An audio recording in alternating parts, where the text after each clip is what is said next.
Olá, prezado aluno, prezada aluna, estamos de volta, mais uma aula do nosso curso de auditoria. Vamos abordar um assunto importantíssimo, risco de auditoria. Afinal de contas, a auditoria é um processo baseado em risco. Risco é o fundamento do trabalho da auditoria. O auditor tem que estar sempre preocupado, né?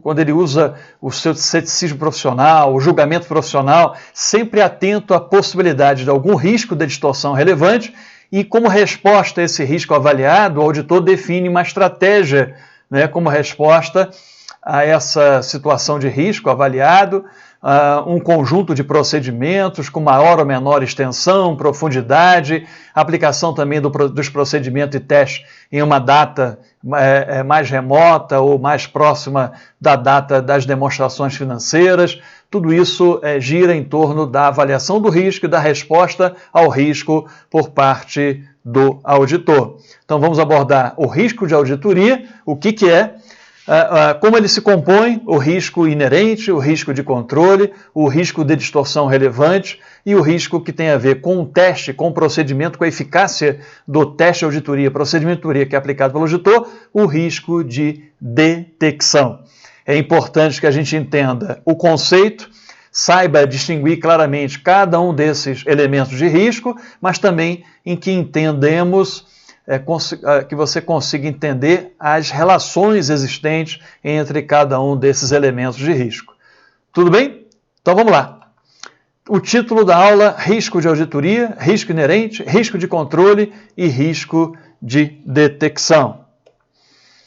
Definição de risco de auditoria. Risco de auditoria é a possibilidade ou a probabilidade, né, de acontecer alguma coisa, ou o risco, de que o auditor emita uma opinião, um relatório, uma conclusão inadequada quando as demonstrações contábeis contiverem distorções relevantes. Perceba, é importante aqui a palavra, o adjetivo, né, relevante, porque não constitui objeto de preocupação por parte do auditor ou não compõe o risco eventuais distorções irrelevantes. O risco tem a ver com o auditor não conseguir modificar a sua opinião em relação a um conjunto de demonstrações contábeis, as demonstrações contábeis financeiras, que apresentem distorções relevantes. Aquelas que têm um impacto relevante no contexto, né, no conjunto das demonstrações contábeis e podem tornar as demonstrações enganosas e vir a prejudicar as decisões tomadas pelos usuários da informação financeira. Risco de auditoria não inclui o risco de que o auditor possa expressar uma opinião de que as demonstrações contábeis contêm distorção relevante quando esse não é o caso. Por quê? Esse risco geralmente é insignificante. Vamos aqui deixar mais claro isso, né? O que esse slide quer dizer, ou o que a norma, no caso aqui a NBCTA 200, norma mãe da auditoria, trata também do risco de todos os seus elementos, né, componentes. O que a norma diz? Veja bem, o que é o risco? O risco é o auditor ser tolinho, ele não conseguir identificar distorções relevantes nas demonstrações contábeis e, com isso, não conseguir modificar a sua opinião. Tá? Ele mantém uma opinião não modificada, apresenta uma opinião sem ressalva para demonstrações contábeis que contenham distorções relevantes. Esse é o temor de qualquer auditor, porque ele vai prejudicar um investidor, um acionista, um usuário dessa demonstração contábil, atestando que está tudo bem, quando na verdade não está. Né? Então esse é o risco de auditoria. E tudo que o auditor vai definir como estratégia, como resposta a esse risco, né, definido, até onde está disposto a aceitar esse risco de auditoria, que é o risco geral, tudo isso decorre dessa avaliação de risco, toda a estratégia, natureza, oportunidade, extensão dos procedimentos que o auditor vai aplicar. O que a norma diz? Esse risco de auditoria não inclui a possibilidade do auditor entender que há distorção quando, na verdade, não há. Qual é a situação que está sendo colocada? Não existe o risco de auditoria quando o auditor entende que há uma distorção relevante e, na verdade, não existe. Por que esse risco é insignificante? Ele não compõe, na verdade, o risco de auditoria. Por quê? Porque a norma ela faz pelo menos duas exigências ao auditor quando ele está diante de uma possível distorção relevante. Primeiro aspecto, ele vai ter que discutir aquela possível distorção ali relevante que ele identificou com a administração da entidade auditada.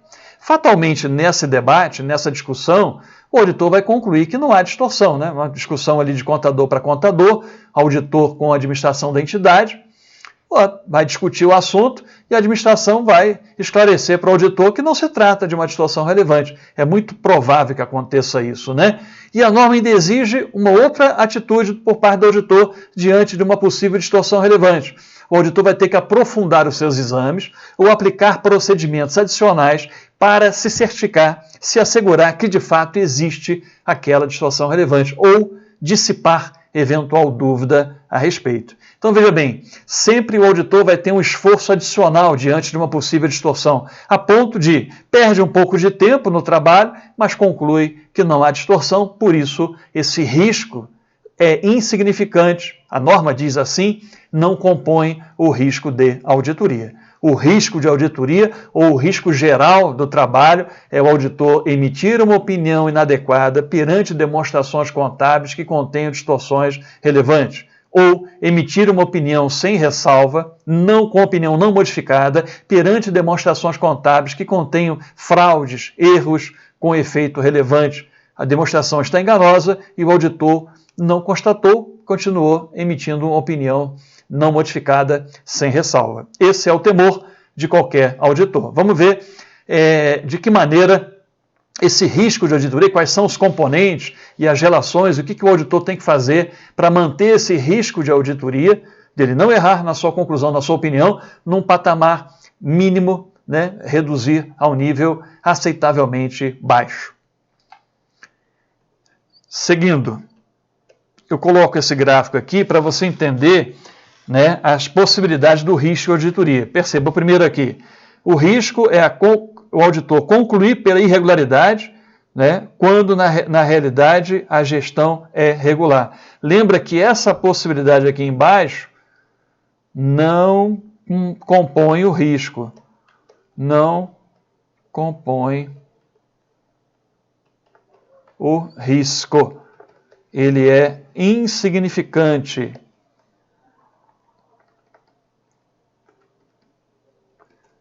Insignificante. Agora, aqui em cima, concluir pela regularidade, quando na realidade a gestão é irregular, apresenta distorções relevantes. Aqui sim é o chamado risco de auditoria.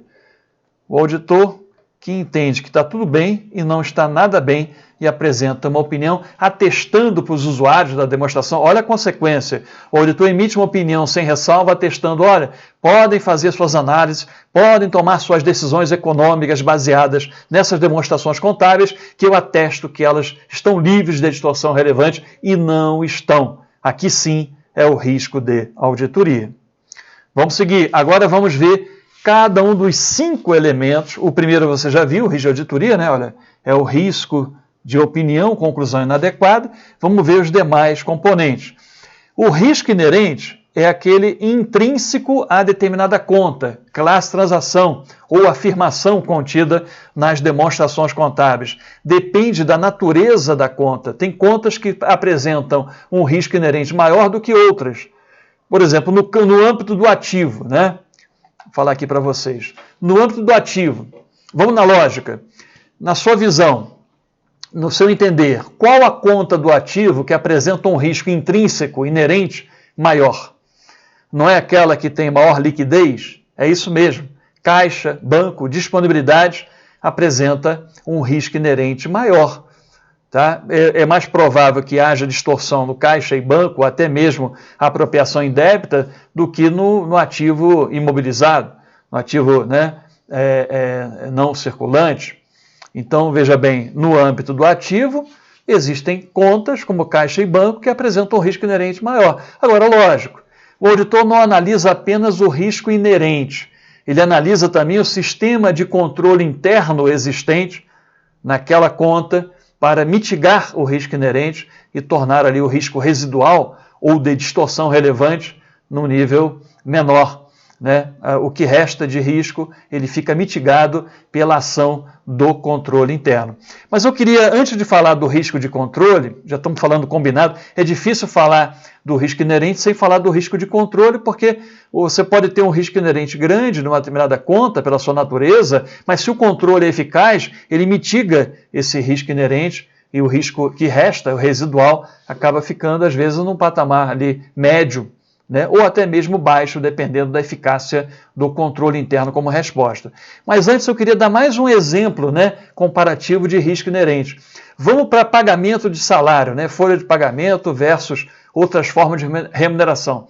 Na sua concepção, qual das duas formas de pagamento de salário que apresentam um risco intrínseco inerente maior? Pagamento de salário fixo na folha de pagamento final do mês ou por hora trabalhada? O que você acha? Naturalmente que o risco de pagamento por hora trabalhada, mais complexo, vão requerer, né, mecanismos de controle mais sofisticados, apresentam um risco inerente maior. Eu vou no âmbito da empresa, né? Qual empresa que você acha que apresenta, no geral, um risco inerente, né, de ter eventuais distorções no seu sistema contábil, só mesmo pela sua natureza, pelo seu negócio? Uma empresa comercial versus uma empresa concessionária de serviço público. Ora, logicamente que essa empresa de concessionária, essa concessionária de serviço público, vai apresentar ali uma complexidade maior nas suas operações, né, para cumprir, inclusive, normas da agência reguladora, essa relação com o mercado, prestação de serviço público, enfim, o risco inerente vai ser maior no âmbito dessa empresa, pela sua característica, pela sua natureza, do que numa empresa comercial. Então você agora já sabe que o risco inerente é aquele que é intrínseco, que depende da natureza de uma determinada conta, classe, transação, processo, área ou mesmo entidade. Fechado? Vamos voltar aqui para o slide. Então, o risco inerente é a possibilidade, a probabilidade de distorções relevantes, não levando em conta os controles internos existentes. Depende da natureza da entidade ou da área da conta examinada. Agora, como eu havia dito, o risco inerente em uma determinada conta pode ser alto, mas se o controle interno for eficaz como resposta, o risco residual pode ficar num patamar ali razoável.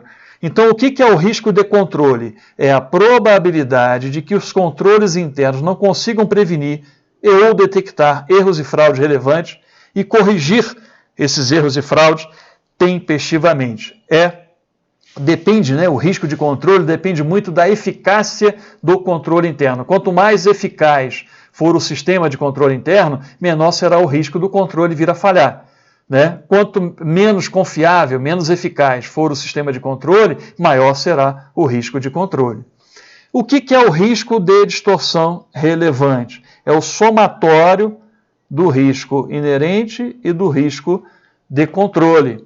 Os dois somados, né? Na verdade, o risco de distorção relevante é o chamado risco residual, aquele que vai restar após a ação do controle interno, a ação mitigadora de um controle interno em relação a um risco inerente. Então, o risco de distorção relevante é o risco, ou a possibilidade, a probabilidade de ocorrência de erro, fraude relevante, e é avaliado pelo auditor considerando-se o risco inerente e o risco de controle. Faltou o último risco, o risco de detecção. Ele se relaciona com a natureza, qual o procedimento, teste, a época em que está sendo aplicado o procedimento, com que extensão o auditor aplica os seus procedimentos para reduzir o risco de auditoria a um nível baixo aceitável.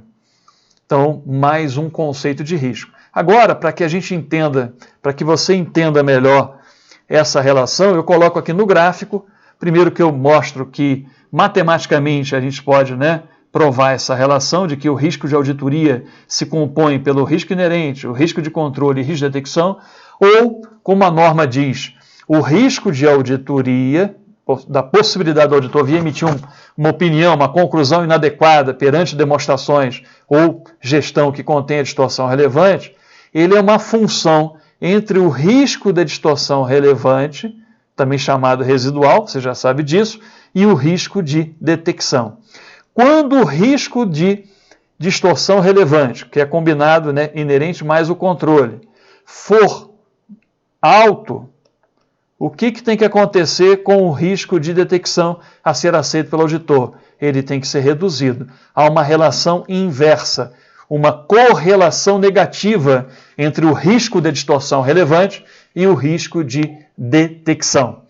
Se fosse, vamos apagar aqui, se fosse baixo, ora, o risco inerente é relativamente baixo e os controles internos são eficazes nessa conta.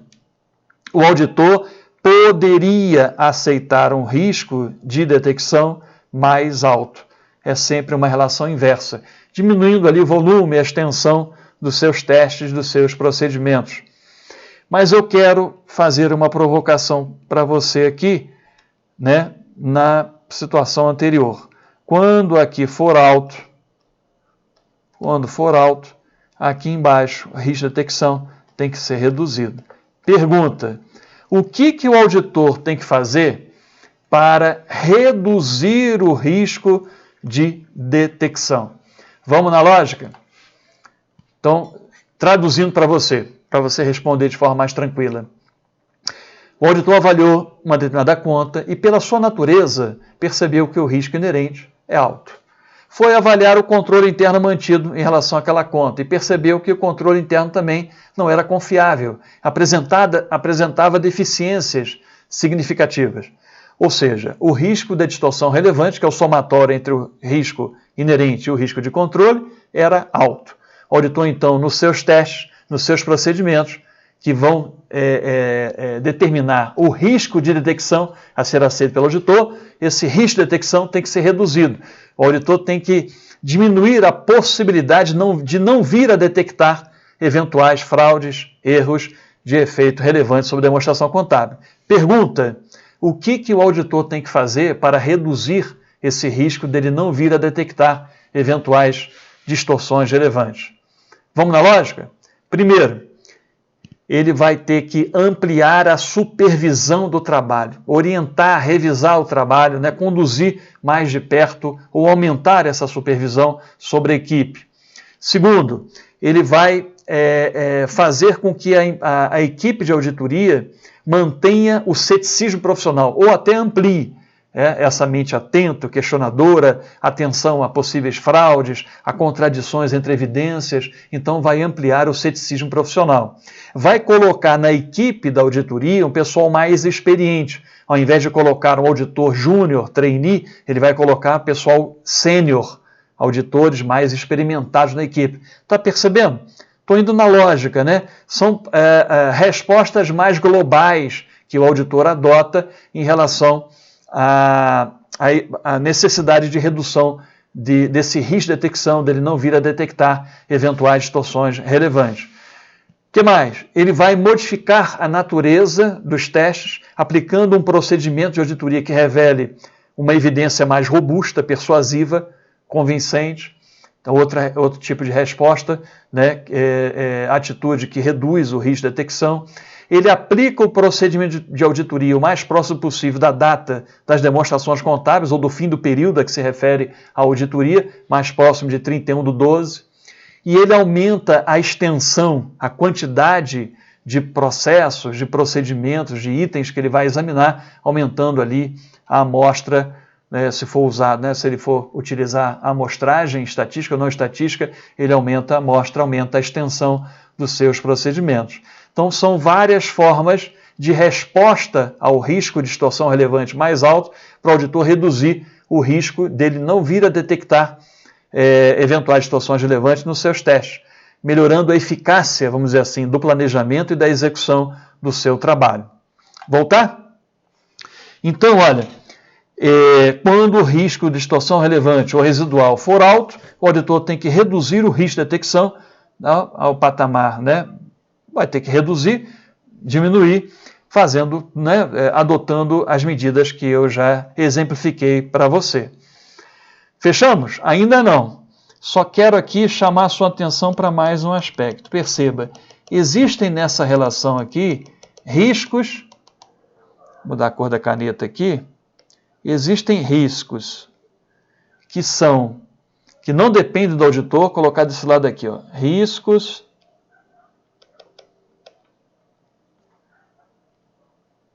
que não dependem da auditoria. Existem antes da auditoria. O auditor vai apenas avaliar quais são eles, o inerente mais o de controle, que vai dar o distorção relevante. São riscos da entidade auditada, tá? Depende da natureza da entidade, da conta, da transação que está sendo examinado e depende da eficácia do seu sistema de controle. Quais são os riscos do auditor, né? Que o auditor influencia, colocar assim. O auditor influencia esses riscos. Opa, está fugindo aqui. São os riscos de auditoria, tem a ver com a opinião, parecer do auditor, e aquele risco que está relacionado aos testes, procedimentos, que é o risco de detecção. Resumindo, o risco inerente, o risco de controle e o risco de distorção relevante são riscos que existem antes da auditoria. O auditor vai avaliá-los. São riscos da entidade auditada. Quais são os riscos do auditor? O risco geral, chamado risco de auditoria, que é a possibilidade do auditor vir emitir uma opinião inadequada perante demonstrações contábeis que contêm distorções relevantes, e o risco de detecção, é a possibilidade do auditor não detectar distorções relevantes quando aplica os seus procedimentos, os seus testes de auditoria. E aqui nós temos a fórmula, né? Vou voltar aqui a cor da caneta. Vou colocar azul agora. Então, você está vendo aqui que o risco de auditoria, ele se compõe do risco inerente, do risco de controle, de detecção, e aqui colocado numa fórmula matemática. Eu vou dar um exemplo aqui para que você entenda essa relação. Veja bem, o risco de auditoria, ele é estabelecido antes de ser realizado o trabalho, tá? O risco de auditoria tem que ficar num patamar mínimo aceitável. Vamos colocar num patamar bem reduzido, supondo que o auditor ele está disposto a aceitar apenas um risco de auditoria de 2%. Então, ele quer ter um nível de precisão na aplicação dos procedimentos de 98%. Tá? É o que falta para chegar no 100%. Agora, lembra que o risco inerente e o risco de controle são riscos da entidade. O auditor vai avaliar qual é o risco, né, inerente, qual é o risco de controle, para definir o risco que ele está disposto a aceitar, que é o risco, né, dele não vir a detectar distorções relevantes quando aplica os seus testes. Então, olha, supondo que o auditor avaliou o risco inerente como 30%. É razoável, né? Eu diria alto. Um risco inerente de 30% é até alto, tá? E o controle apresenta fragilidades a tal ponto que o auditor entendeu que, olha, é alto o risco aqui, 50% de probabilidade de vir a falhar o controle interno, tá certo? Então agora a gente quer calcular o risco de detecção a ser aceito pelo auditor, tendo em vista que o risco inerente e o risco de controle são de 30% e 50% respectivamente. Qual é o risco de detecção que o auditor tem que aceitar nos seus testes, quando aplica os seus testes, para manter o risco de auditoria num patamar mínimo lá de 2%? Vamos na fórmula? A fórmula é o risco de auditoria é igual ao risco inerente vezes o risco de controle vezes o risco de detecção. Então, vou colocar aqui, né, o 2% no lugar do risco de auditoria. O inerente, né, foi 30%, 0,30, vezes o de controle foi avaliado em 50%, 0,50. O que eu quero achar é qual o risco de detecção. Então, veja bem, o risco de detecção, o que está aqui, né, vai diminuir, vai dividir pelo 0,2, 0,2 continua do lado de lá, e isso aqui vai para o denominador, 0,30 vezes 0,50. Fazendo essa conta, 0,02, né, 0,30, metade de 30, 0,15, 0,02 dividido por 0,15, isso aqui vai dar 0, dá uma dízima periódica aqui, 13%. Pronto. A gente demonstra aqui. Agora relaxa, tá? Eu só vi cair em uma vez em prova esse tipo de fórmula numa prova, se eu não me engano, da FGV. Tá? Então, relaxa que dificilmente cai. O que você tem que entender aqui é que o que é o risco de auditoria, o que é o risco inerente, o que é o risco de controle, o que é o risco de detecção, as relações existentes entre eles, se é uma relação inversa ou direta, enfim, é esse o propósito. Mas traduzindo, considerando que o risco inerente era 30%, o risco de controle 50%, qual é o risco de detecção a ser aceito pelo auditor para manter o risco de auditoria naquele patamar mínimo aceitável de 2%? 13% é o risco de detecção, baixo, né?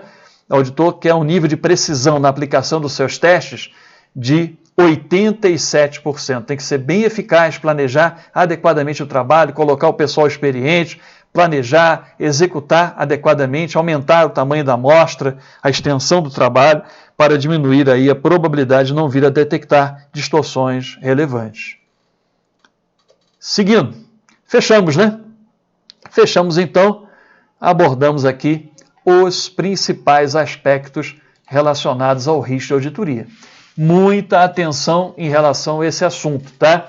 Você vai exercitar, nós temos, né, um curso só de exercício, questões sobre risco de auditoria, questões, se eu não me engano, eu selecionei questões, priorizei questões CESP, SEBRASP, que são questões mais robustas para a gente exercitar e treinar bastante.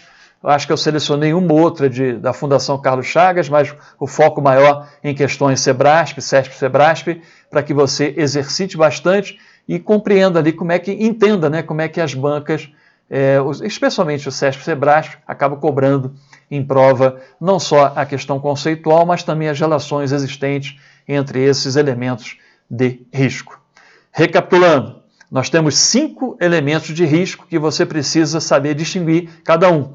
O risco de auditoria, que é o risco global, é a possibilidade do auditor vir a emitir uma opinião inadequada perante demonstrações contábeis, ou se não for uma auditoria contábil, se for uma auditoria interna. Né? Qual é o risco? O risco do auditor errar na sua opinião, no seu relatório, quando ele está avaliando uma operação, né, um processo, ou um controle, ou a gestão da entidade. Então, é o risco do auditor emitir um relatório inadequado. O risco inerente. O risco inerente é aquele que depende da natureza de uma transação, de um processo, ou mesmo de uma entidade. É o chamado risco intrínseco. É aquele risco que o auditor considera sem levar em consideração os controles internos existentes. Ele avalia o risco inerente separadamente. Agora, logicamente, que além do risco inerente, sendo avaliado de forma isolada, o auditor avalia também o risco de controle, a possibilidade do controle interno não conseguir prevenir ou detectar tempestivamente eventuais distorções, né? Mas também faz essa avaliação de forma combinada, o inerente combinado com o de controle, para que o risco residual, que é o chamado risco de distorção relevante, fique num patamar ali adequado. Pode ser que não, o controle interno seja ruim, o risco de controle seja maior e, contrapartida, esse risco residual, o risco de distorção relevante, continuará ali elevado. O que é o risco de distorção relevante? É a possibilidade de existirem distorções relevantes nas demonstrações contábeis sem considerar o trabalho do auditor, tá? Somente considerando o risco inerente e o risco de controle. Faltou um, né? Aquele que tem uma relação, vai depender da eficácia dos procedimentos dos testes de auditoria, que é o risco de detecção. Teve uma vez um aluno em sala de aula me falou assim: professor, caramba, eu demorei a entender o risco de detecção, né? Não seria mais fácil se fosse risco de não detecção? Eu falei para ele, é interessante, né? Se fosse assim, facilitaria, mas você tem que ver que é o risco. Risco de detecção. Aquilo que pode impactar negativamente a possibilidade do auditor detectar distorções relevantes, né? Ou a eficácia do seu procedimento, do seu teste de auditoria. Né? Então, ele fez essa consideração que eu achei interessante. Então, o risco de detecção, o que ele é? É a possibilidade do auditor não vir a detectar distorções relevantes quando ele aplica os seus procedimentos, os seus testes de auditoria. Naturalmente, o que você tem que tomar cuidado aqui no final para chamar a sua atenção? Tome cuidado em prova com a diferença entre o risco de auditoria e o risco de detecção. Veja bem, um leva ao outro. Se o auditor aplica um procedimento inadequado e não constata uma distorção relevante, ele tem um risco de detecção maior e, com isso, ele influencia o risco de auditoria. Não vai emitir uma conclusão adequada, porque ele não constatou fraude relevante, né, incorreu no risco de detecção maior, com isso ele vai errar no parecer, na opinião, no risco de auditoria. Perceba, um está relacionado ao outro, são os dois elementos de risco do auditor, os dois componentes de risco do auditor. Depende, né? O auditor vai influenciá-los. Agora, são conceitos distintos. Enquanto o risco de auditoria é a possibilidade, o risco do auditor vir a emitir uma opinião inadequada perante demonstrações contábeis inadequadas, o risco de detecção é a possibilidade, o risco do auditor não detectar distorções relevantes quando aplica os seus testes, os seus procedimentos de auditoria. Fechamos? Bons estudos e até a próxima aula, próximo bloco do nosso curso de Auditoria Contábil Fiscal. Até lá!